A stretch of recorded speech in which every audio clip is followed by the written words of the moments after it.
Pourtant, malgré le fiasco californien et la recrudescence des blackouts dans le monde, rien n'arrête la machine à libéraliser.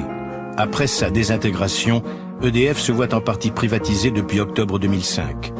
Une loi concoctée par le gouvernement Raffarin et son ministre de l'économie Nicolas Sarkozy a en effet modifié le statut du service public pour livrer l'entreprise aux actionnaires. Il est en effet clair qu'EDF et Gaz de France doivent pouvoir lutter à armes égales avec leurs concurrents. Ce sont aujourd'hui deux champions nationaux. Ils doivent avoir les moyens juridiques et financiers de devenir deux champions européens, de se développer à l'extérieur de nos frontières et en France même de faire face avec efficacité à la concurrence. Pour cela, nous devons les transformer d'établissements publics en sociétés anonymes pour qu'ils ne soient plus handicapés par le principe de spécialité ou entravés en Europe.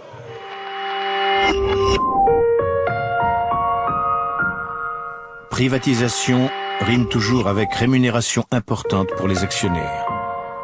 Le mode de gestion de l'entreprise change alors complètement de logique afin d'assurer une rentabilité bien plus forte qu'avant, quand l'État était le propriétaire. On a tout un plan d'action, effectivement, qui consiste à limiter nos coûts et à développer nos marges. Et c'est vrai que, là encore, la concurrence nous a mis dans une direction,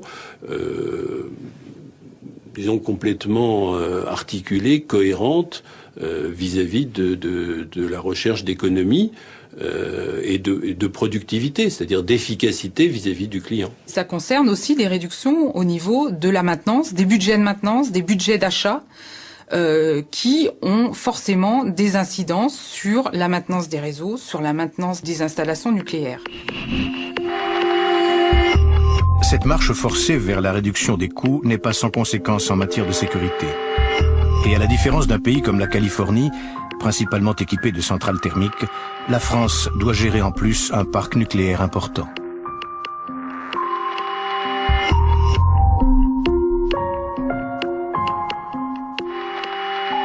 Jusque dans les années 90, il y avait les services production, ceux qui pilotaient les réacteurs, et les services maintenance qui gravitaient autour pour faire la maintenance, soit tranche en marche, soit tranche à l'arrêt. Dans ces années-là, la maintenance réalisée par le personnel EDF, c'était entre 70 et 80%. Il y avait 20 à 30% de sous-traités. Aujourd'hui, le phénomène s'est totalement inversé. On réalise plus que 20 à 30% de nos activités. Les directions veulent se recentrer sur le cœur du métier, c'est produire de l'électricité. Et il y a tout un pan, moi je suis dans la maintenance, on est en train de changer de boulot. C'est-à-dire, au début, on exécutait les gestes, après on a fait faire, et maintenant on fait faire. Ça, c'est bien sur un bouquin, mais concrètement, dans le réel, après, on veut sous-traiter quoi? Au moindre coût. Donc, au moindre coût, on prend des entreprises, des contrats qui se coupent 3 ans, pluriannuels. Il n'y a pas vraiment de pérennité, et ça nous fait craindre le pire. Les qualités de prestations qui sont effectuées, je pense qu'elles ne sont plus comme elles étaient avant. C'est-à-dire que les entreprises, pour avoir le marché, il faut bien qu'elles tirent sur les prix. Et quand on dit tirer sur les prix, ça se répercute aussi sur leur salaire, sur leur paye et sur leurs conditions de travail. Donc c'est évident qu'on n'a plus la qualité des prestataires que l'on avait avant. Dans une équipe, pour effectuer les arrêts trans, pour les gens qui travaillent pour la logistique nucléaire, tout ça, vous avez 2 encadrements qui vont encadrer, dont la plupart, ce sont des intérimaires. Et la plupart de ses collègues intérimaires, salariés intérimaires, ne connaissent pas trop les installations. On va se désengager de la réalisation du geste technique, et on va se reculer, et on va laisser la sous-traitance entrer, et on va devoir surveiller.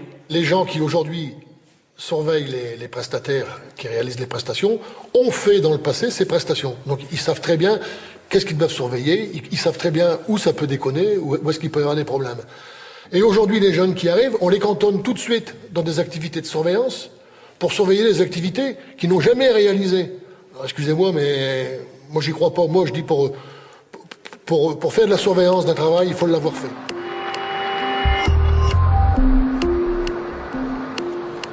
La question de la sûreté de la nucléaire n'est pas tant liée aux aspects technologiques qui sont maintenant parfaitement maîtrisés, mais plutôt aux conditions de son exploitation, tant du point de vue économique que du point de vue social.